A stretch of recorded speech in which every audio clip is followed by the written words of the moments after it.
Bienvenido, está comenzando Biblia Fácil. Qué bueno es encontrarnos una vez más para el estudio de la Biblia. Un grande abrazo para ti, nuestro cariño. Gracias por todos los mensajes, por tu participación, por permitirnos entrar a casa y estudiar cada semana la Biblia.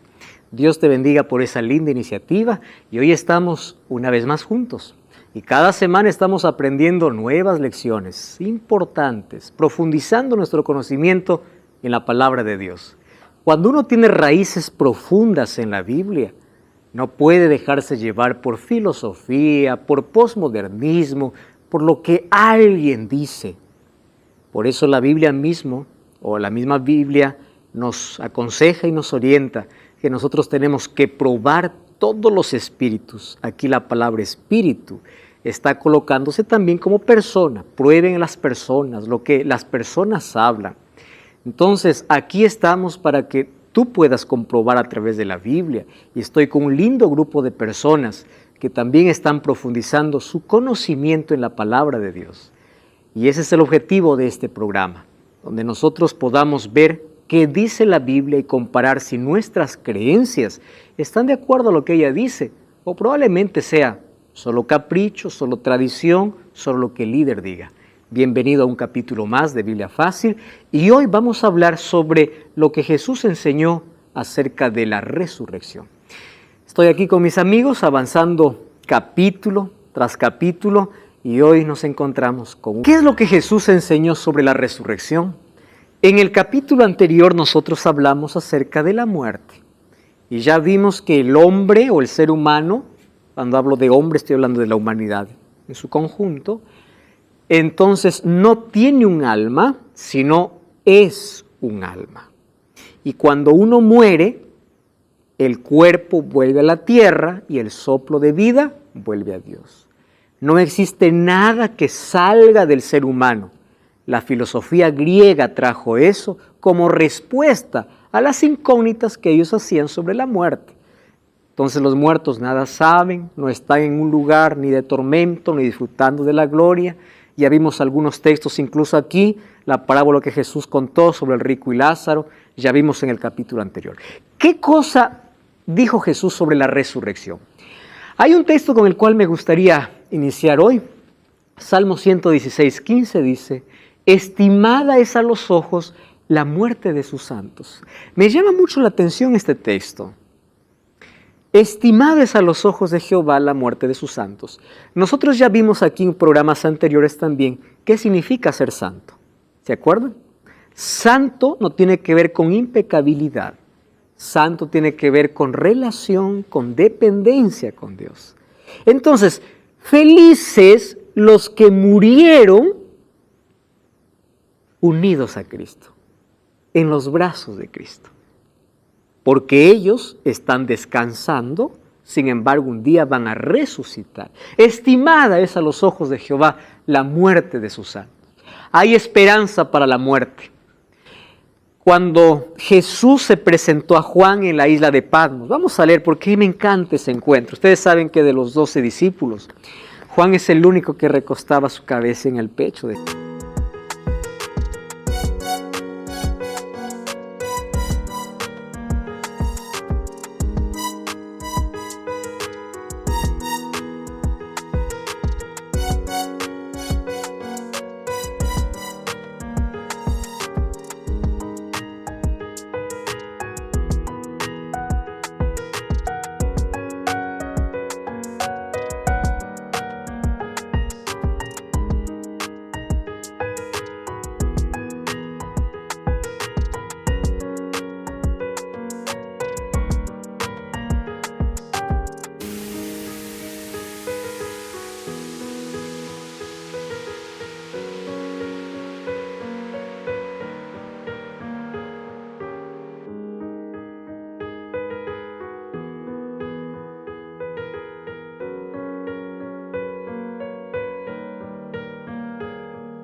Jesús. Imagínense la relación y la confianza. Puedes tomar allí el micrófono, Silvia.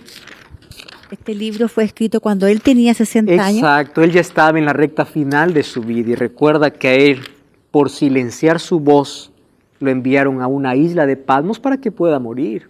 Mas Dios utilizó, ¿verdad?, aquello que aparentemente era malo y desastroso para un hijo de Dios, para revelarle lo que hoy tenemos como Apocalipsis. Tomen el micrófono cada vez que puedan hablar, porque así todos escuchamos, ¿sí? No, solamente habla, sí. Que en ese entonces esa isla, la isla de Patmos, era una prisión. Exacto, para los romanos la isla de Patmos era una prisión, porque de paso nadie podía acceder. El mar era turbulento, solamente tenían acceso los soldados romanos, nadie puede escapar. ¿A dónde va a escapar de esa isla? Entonces Juan fue allí a parar por ser un discípulo de Cristo, Fue un cristiano. condenado a morir en esa isla, más los demás apóstoles también fueron a prisión, pero fueron condenados a muerte. Todos los apóstoles tuvieron diferentes muertes. Pedro murió crucificado y él prefirió morir crucificado de cabeza abajo, ¿verdad? Todos los discípulos murieron. ¿Por causa de quién? Por causa del Salvador a quien ellos sabían. ¿Pero por qué dieron su vida? Porque ellos no tenían miedo a la muerte. ¿Y por qué no tuvieron miedo a la muerte? Porque ellos creían que los seres humanos, lo que Jesús dijo, podrán quitarle la vida presente, su cuerpo, su vida presente, pero no podrá quitarles la vida eterna. Vamos a Apocalipsis 1, versículo 18. Me encanta esta expresión. Entonces, versículo 17. Cuando yo lo vi, yo caí a sus pies como muerto. Y él se puso a mi diestra y me dijo, no temas, yo soy el primero y el último, el que vive. Estuve muerto, pero vivo por los siglos de los siglos. Amén. Y tengo las llaves de... ¿Por qué dice de la muerte y del Hades? Está hablando dos cosas diferentes.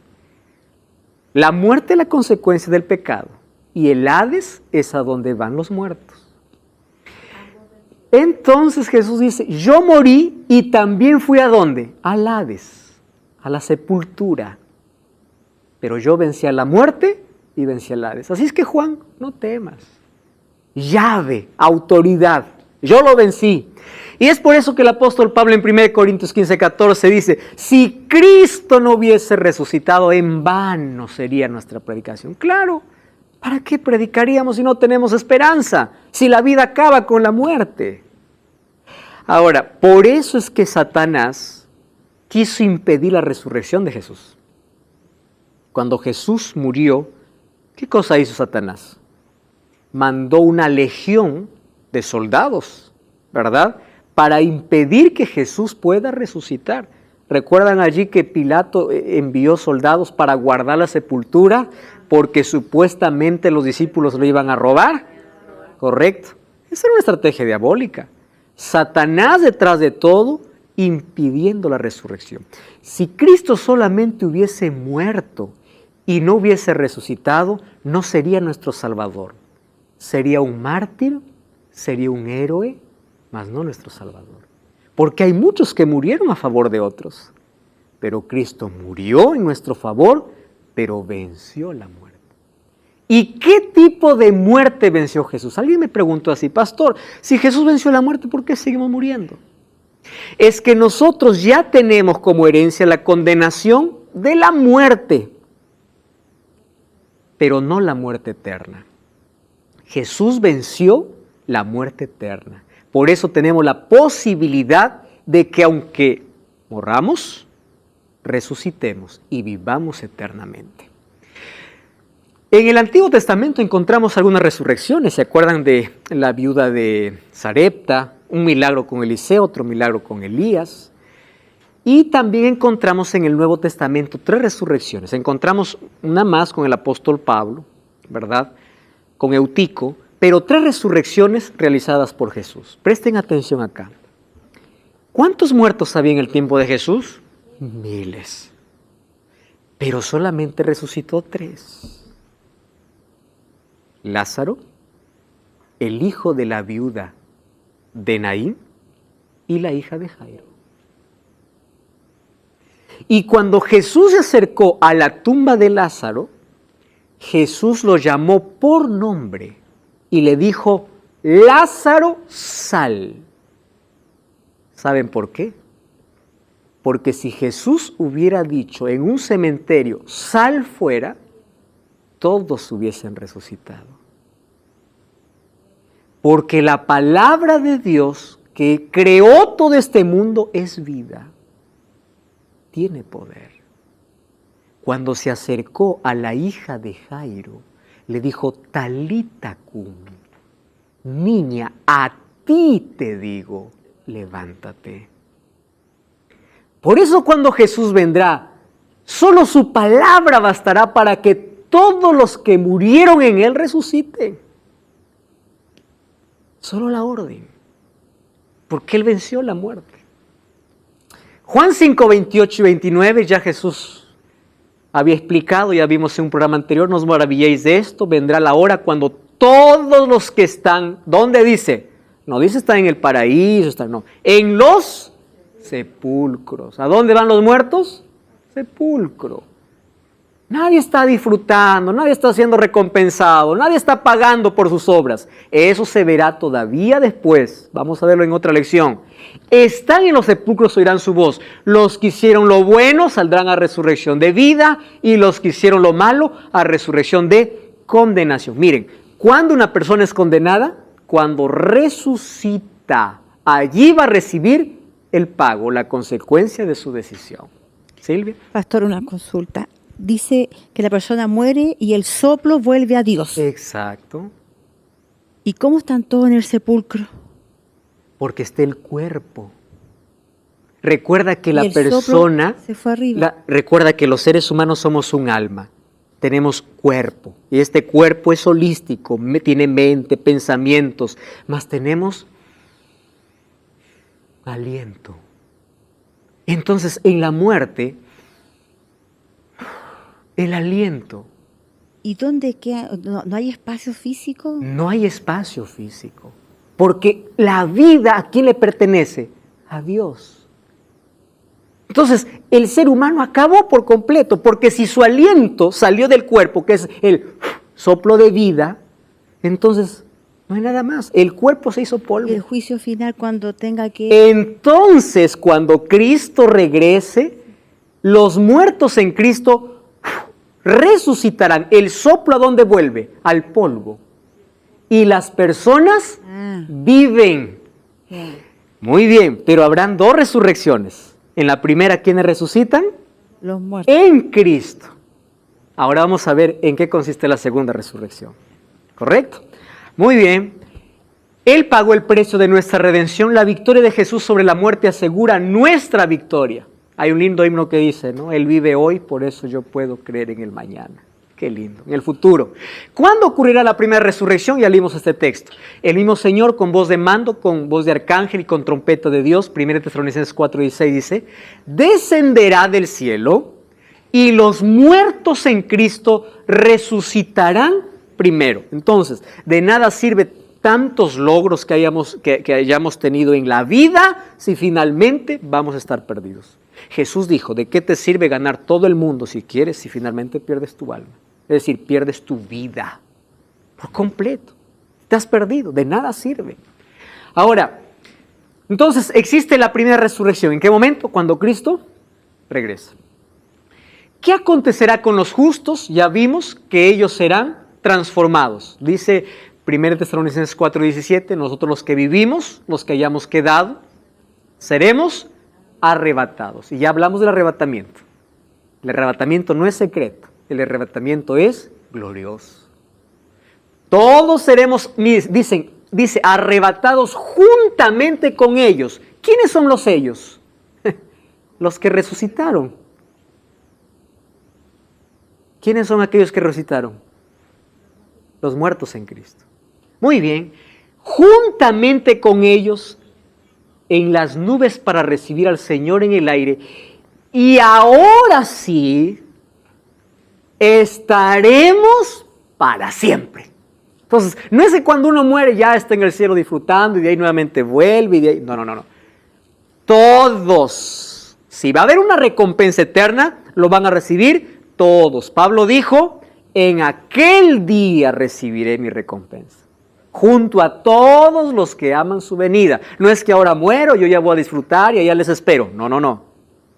voy al sepulcro, pero un día resucitaré y junto a todos los que esperan a Jesús estaremos con Él para siempre.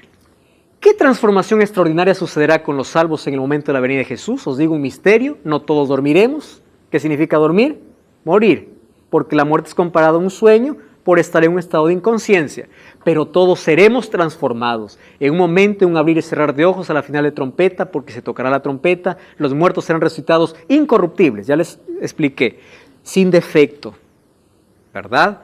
Si alguien murió sin brazo, sin pierna, resucitará completo. Si alguien murió en la situación que haya muerto, completo. Y nosotros seremos transformados, perfectos, mentalmente. Nuestra naturaleza pecaminosa es arrancada. ¿Recuerdan qué momento se llama esto en la salvación? La glorificación, donde somos transformados completamente. Alejandra. O sea que cuando muramos, nos convertimos en polvo. Cuando exacto. regrese el aliento a nosotros, de nuestro Padre, somos una vez más seres vivos. nuestro cuerpo vuelve a formarse como era antes. Exacto, Solo pero que en forma, con perfección. perfecta. Y ahí Pero ¿sabes con quiénes sucederá eso? Con los que murieron en Cristo. Porque los que resuciten en la segunda resurrección no resucitarán transformados, resucitarán así como murieron. Porque ellos ya estarían condenados. Claro, porque ellos solamente resucitan para recibir su pago. Recuerda que Jesús dijo 2 resurrecciones, uno para vida, el otro ya no. Y el ya otro es para recibirían la muerte condenación, eterna. para muerte eterna. Sin embargo, los demás recibirían la vida eterna. Exacto, los que murieron en Cristo y aquellos que esperaron a Cristo serán transformados. Entonces, el muerto en Cristo resucita transformado. El que espera vivo a Jesús es transformado en un cerrar, en un parpadeo y en un abrir de ojos. Y dice, juntos, ¿verdad? Los que resucitaron. Por eso es que las familias son reunidas. Imagínense ese encuentro, ¿verdad? Después de tanto tiempo, abrazar nuevamente a ser querido. Y ahora la felicidad es mayor, porque no solamente me encontré con el ser que perdí, sino ahora voy a encontrarme con mi Salvador. Yo lo esperé tanto tiempo. Por eso es el día más glorioso. Sí, Giselle. Mi consulta era porque hay una parte que a mí me confunde un poco, que es en la parte de la segunda resurrección, y algo que tiene que ver con el milenio. Ahora vamos a explicar justamente ese tema. ¿Ah? ¿Cuándo ocurre la segunda resurrección? Ahora Pablo dice, lo corruptible se vestirá de incorrupción, lo mortal de inmortalidad. ¿Cuándo seremos inmortales? Cuando Cristo regrese. Muy bien. Ahora sí, vamos al otro. Los salvos resucitarán entonces glorificados. ¿Cuándo ocurrirá la segunda resurrección? Voy a contestar entonces tu pregunta, Giselle. Vamos a Apocalipsis. ¿Ah? Apocalipsis capítulo 20, versículo 5 y versículo 6. Por favor, yo quiero que este texto ustedes lo subrayen. ¿Ah? Y lo puedan tener en mente. 20, 5 y 6. Miren, dice así. Pero los otros muertos. Ojo con la palabra otros. ¿Está bien? Los otros muertos no volvieron a vivir hasta que se cumplieron 1000 años. Esto es la primera resurrección, es decir, los primeros resucitaron cuando Cristo volvió. Versículo 6. Bienaventurado, ¿qué significa bienaventurado? Feliz. Bienaventurado y santo. ¿Qué significa santo? El que vivió con Cristo. Muy bien. El que tiene parte, ¿cuándo dice? En la primera resurrección. O sea, el que resucitó en la primera resurrección. El que formó parte de la primera resurrección. Es decir, porque es para resurrección de vida. ¿Recuerdas quiénes son los que resucitan cuando Cristo viene? Exacto. Ahora dice, bienaventurados que tienen parte en la primera resurrección. La segunda muerte, ¿qué cosa es la segunda muerte? La muerte eterna. Porque la primera muerte es esta muerte. Hoy muero, morí. Pero cuando Cristo regresa, me resucita.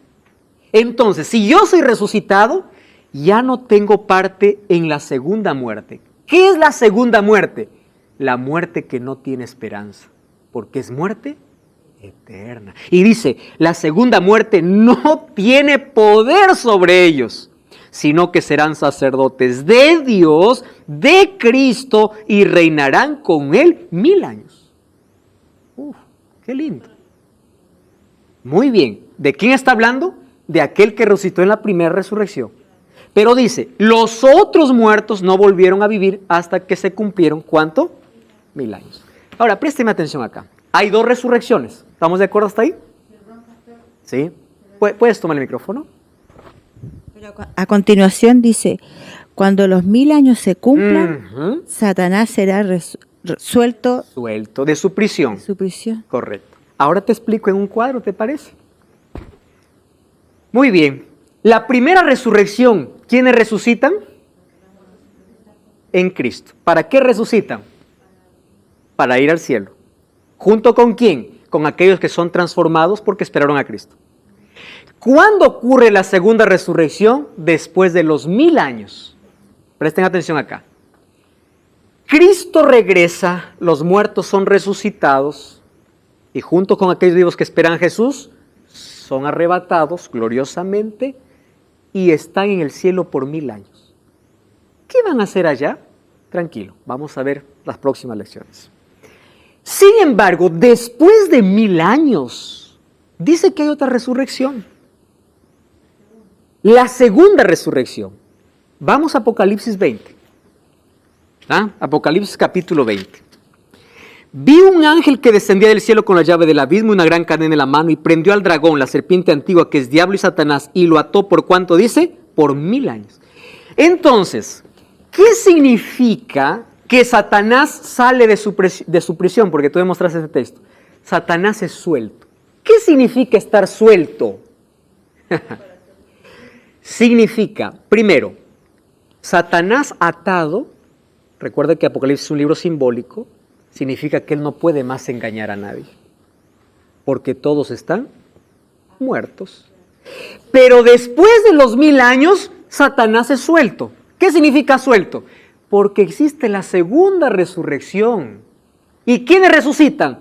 Todos los perdidos. Entonces él es suelto, libre. ¿Para qué? Para engañar. Ahora vamos a ver qué cosa sucede. No pierdan esta hilación. Miren, ve. Vamos al versículo 7 al 10. Ahora nuevamente, Apocalipsis capítulo 20, versículo 7. Cuando los 1000 años se cumplan, Satanás suelto de su prisión y saldrá, ¿a qué dice Silvia? ¿Qué significa entonces que está suelto? Tiene libertad. Porque recuerda que cuando los justos están en el cielo, los muertos están en sepulturas. ¿A quién va a engañar el diablo? Está prisionero. Pero cuando nuevamente ocurre la resurrección, entonces él es suelto. ¿Pero para qué sale? Para engañar a las naciones que están en los 4 ángulos de la tierra. 4 ángulos de la tierra significa totalidad de la tierra. ¿Y qué dice? Gog y Magog. Ahora les explico qué significa eso. A fin de reunirlos para la batalla. Su número es como la arena del mar.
¿Quiénes son los que resucitaron aquí? Los impíos.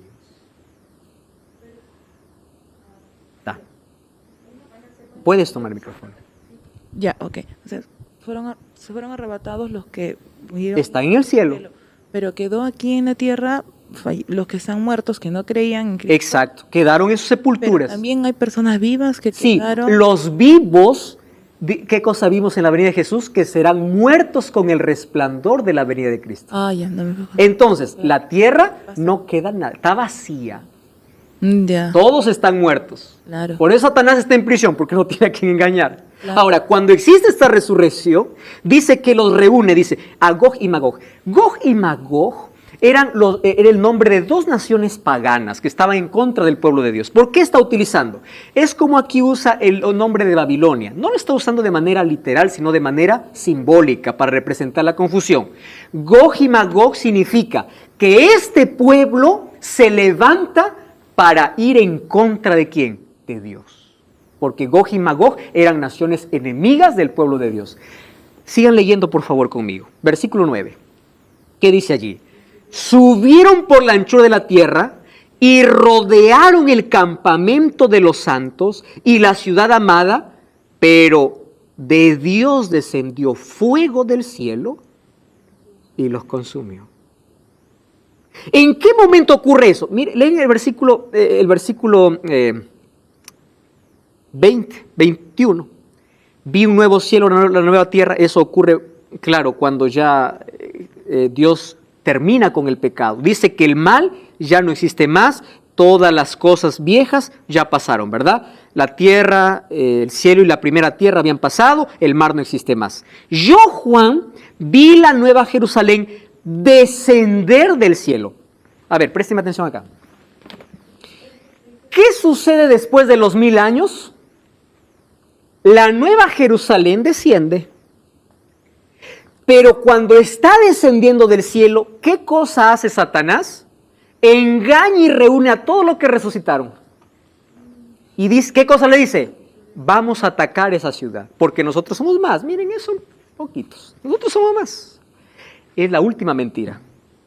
Y todos se van, solo que cuando están por luchar contra la ciudad, entonces viene el castigo para los impíos para acabar con el pecado para siempre. El fuego no fue hecho para el ser humano. ¿Saben para qué fue hecho el fuego?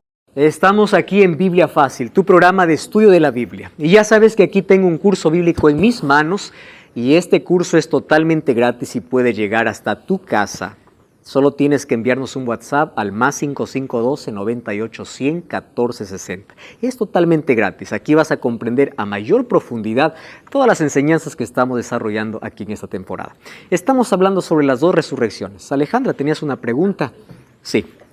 Antes de ir a la pausa, tenía la pregunta. Más bien un comentario. Que el plan de Dios en tenerlo, digamos, encadenado o encarcelado a Satanás, en sí era luego soltarle, porque él pensaba ya eliminarlo tanto a él como a los impíos. Cuando se habla de que el diablo está en prisión, significa que él no puede engañar más. No es que, el plan de Dios es destruir el pecado por completo. ¿Quién es el autor y el primer rebelde? Satanás, y él llevó a la perdición a millones de personas. Entonces, como los impíos están muertos y los justos están en el cielo, después de 1000 años hay una segunda resurrección. Solo que en esta segunda resurrección, Jesús dijo que sería para condenación. Y es por eso que ahora sí, Dios, para entregar una vez más la tierra recreada y renovada a sus hijos, tiene que acabar con el pecado. Claro, y su plan fue tan perfecto. Exacto. Que reunió a Satanás con sus ángeles, a los impíos y todos, están todos juntos, ¿correcto? Y ahora entonces viene el castigo para ellos. Solo que aquí hay un asunto interesante. ¿Podemos seguir leyendo el capítulo 20? ¿Sí? Vamos a leer el versículo 9. Subieron la anchura de la tierra, rodearon el campamento y la ciudad amada. De Dios descendió fuego del cielo, o Dios descendió fuego del cielo y los consumió. Allí dice los consumió. ¿Qué significa consumir? Los acabó. Pero acá hay un versículo. Versículo 10. El diablo Y el diablo que los engañaba fue lanzado en el lago de fuego y azufre, donde está la bestia y el falso profeta, y serán atormentados día y noche por los siglos de los siglos. El diablo y la bestia. Bestia es un poder religioso que aparece en el libro de Apocalipsis, que engaña también a las personas. Y el falso Cristo está hablando de todos aquellos que siguieron sus creencias. Muy bien, vamos aquí. ¿Qué cosa es lo que lleva a las personas a creer en un tormento eterno? Este texto. Entonces van a encontrar otros textos que dice fuego eterno, tormento eterno. Entonces, ¿qué cosa piensan las personas? Algunos dicen, cuando tú mueres, vas al tormento. Eso ya dijimos que la Biblia no dice. Otro dice, no. Entonces, el tormento eterno, ¿cuándo comienza? Cuando Dios los va a lanzar al lago de fuego. Entonces, ellos van a estar eternamente quemándose. ¿Ya escucharon ustedes la doctrina del tormento eterno? Préstenme atención aquí, por favor. Apocalipsis tiene un lenguaje simbólico. Y aquí yo voy a presentar por lo menos 4 cosas para entender a qué se refiere la Biblia cuando habla de tormento eterno o fuego que no se apaga. Hay personas que creen que ahora hay personas que están en el tormento y están atormentándose. Hay libros que se han escrito sobre eso, de personas que dicen que supuestamente visitaron el infierno. Tranquilos. Si existe tormento eterno, Dios no es amor. Dios es injusto. Y les voy a dar todas las razones. Y luego les voy a explicar qué significa tormento eterno. Presten atención. Quiere decir que si una persona murió en el tiempo de Adán y está en el tormento eterno, está 6,000 años quemándose. Y Satanás sigue suelto. Otra cosa. ¿Por qué sería Dios injusto? ¿Cuántos años vive hoy el ser humano? Ponle 100 años.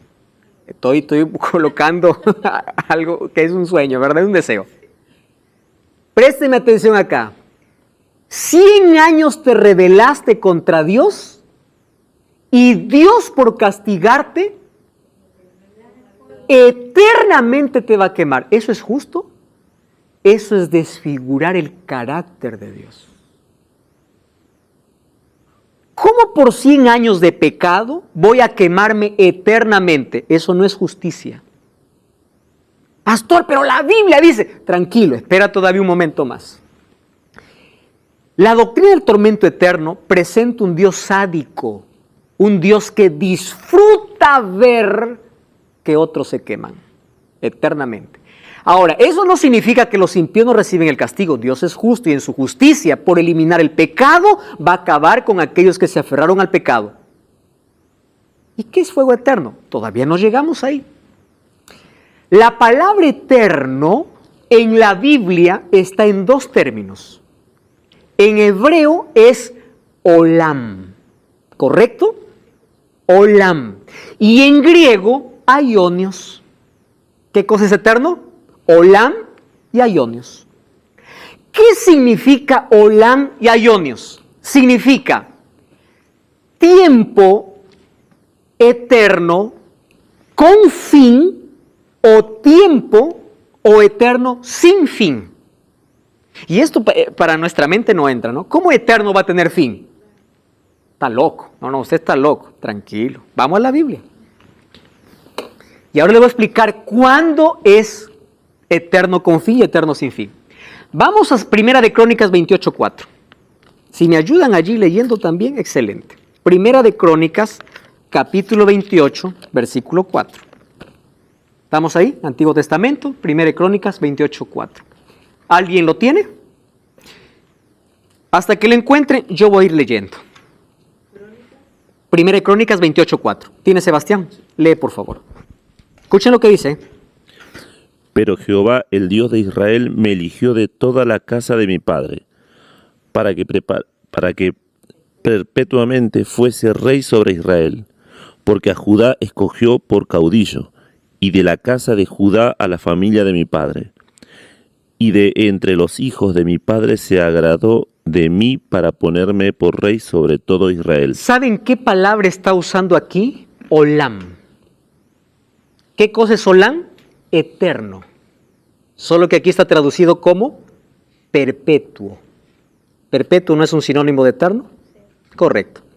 ¿Qué palabra estás usando aquí, David? Olam. Es decir, Dios me eligió para ser rey de Israel eternamente. Eternamente. Wow. ¿Está usando qué palabra? Olam.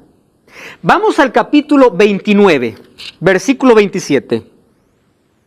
Dice así: el tiempo que reinó sobre Israel fue 40 años, 7 en Hebrón y 33 años en Jerusalén. Ahora, pastor, la Biblia se está contradiciendo. Acá dice que Él va a ser eterno y aquí murió. ¿Cuál de los dos textos tiene la verdad? Los dos. ¿Por qué los dos?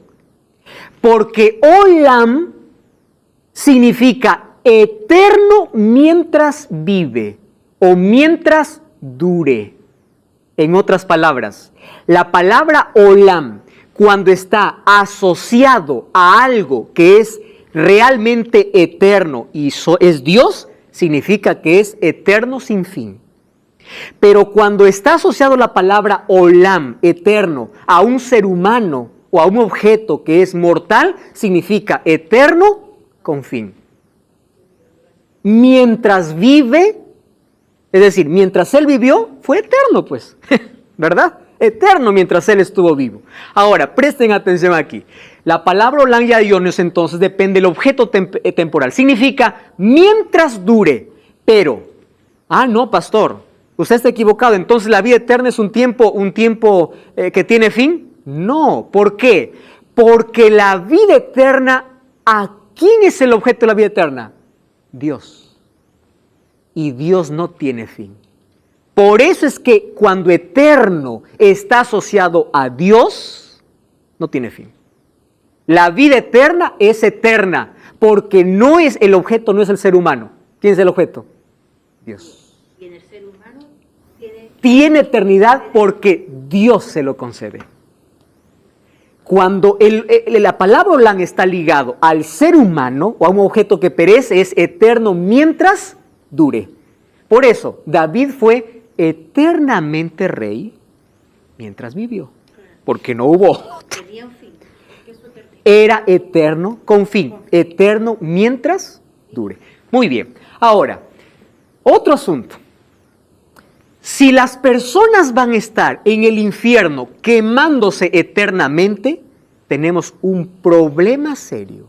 ¿Cuál es el problema?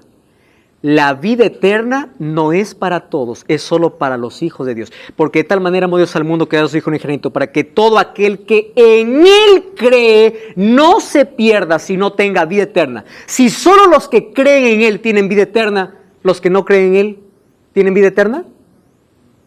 No tienen vida eterna. Entonces, si no tienen vida eterna, ¿cómo van a ser quemados eternamente? ¿Están comprendiendo ese asunto? No pueden, porque para ser quemados eternamente hay que vivir eternamente. ¿O no? Y la Biblia dice que vida eterna le pertenece solamente ¿a quién? A los que creen en Cristo. Entonces la doctrina de que se va a estar quemando por la eternidad, ¿en qué sentido es eterno? Mientras dure. Ahora les voy a explicar algo más. Muy bien. Entonces, si ellos están quemándose eternamente, Dios no tiene poder para eliminar el pecado. Porque mientras haya pecadores, hay pecado. ¿O no? Porque si hay pecadores que se siguen consumiendo, el pecado continúa. Vamos a Malaquías capítulo 4. Malaquías capítulo 4. Me encanta este texto. El último libro del Antiguo Testamento. ¿Está bien? Malaquías capítulo 4, versículo 1. Ciertamente viene el día ardiente como un horno. Y mira lo que dice, serán como estopa los soberbios y todos los que hacen maldad. Aquel día vendrá, los abrazará y no les dejará ni raíz ni rama. ¿De qué día está hablando? De la destrucción. Entonces, cuando dice, el fuego va a ser eterno, entonces Dios no tiene poder para eliminar el pecado. El diablo va a seguir existiendo eternamente, porque si sigue quemándose eternamente, quiere decir que tiene vida eterna y va a existir eternamente. ¿Qué significa entonces tormento eterno en la Biblia? ¿Quieren comprenderlo de verdad? Vamos a un libro antes de Apocalipsis, Judas. Judas, es chiquito, tiene solo un capítulo, nada más, por eso es que hay muchos que les es difícil encontrar. A mí también me es difícil encontrar. Judas, versículo 7, ¿está bien? Hasta el versículo 9. Dice así: también Sodoma y Gomorra y las ciudades vecinas, las cuales de la misma manera que aquellos habían fornicado e ido en pos de vicios contra naturaleza, fueron puestas por ejemplo, ¿qué cosa dice? Sufriendo el castigo del... Yo les pregunto, ¿Sodoma y Gomorra sigue ardiendo hasta hoy? No. Pero aquí dice que está en el fuego eterno. Eterno mientras duró. De eterno hasta que se acabó por completo. Entonces, cuando dice que ellos serán eternamente, está diciendo que serán eliminados por completo. El pecado no existirá más y será eterno mientras la materia dure. ¿Correcto? Mientras la materia dure. Otra cosa, pues si nosotros vamos a Isaías 34:10, vamos a encontrar una vez más, vamos ahí para poder confirmar incluso, porque esto no debe quedar duda. Dice así, hablando acerca de Edom: no se apagará ni de día ni de noche y para siempre subirá el humo. ¿Hasta ahora está subiendo el humo de Edom? No. Entonces, eterno mientras haya materia. Acaba la materia, acabó. Porque la palabra Olam no está asociado ¿a quién? A Dios. Cuando está asociado a Dios, entonces es eterno sin fin. ¿Correcto? Muy bien. Ahora, otra cosa. Si el lago de fuego existe para siempre, entonces el castigo es injusto.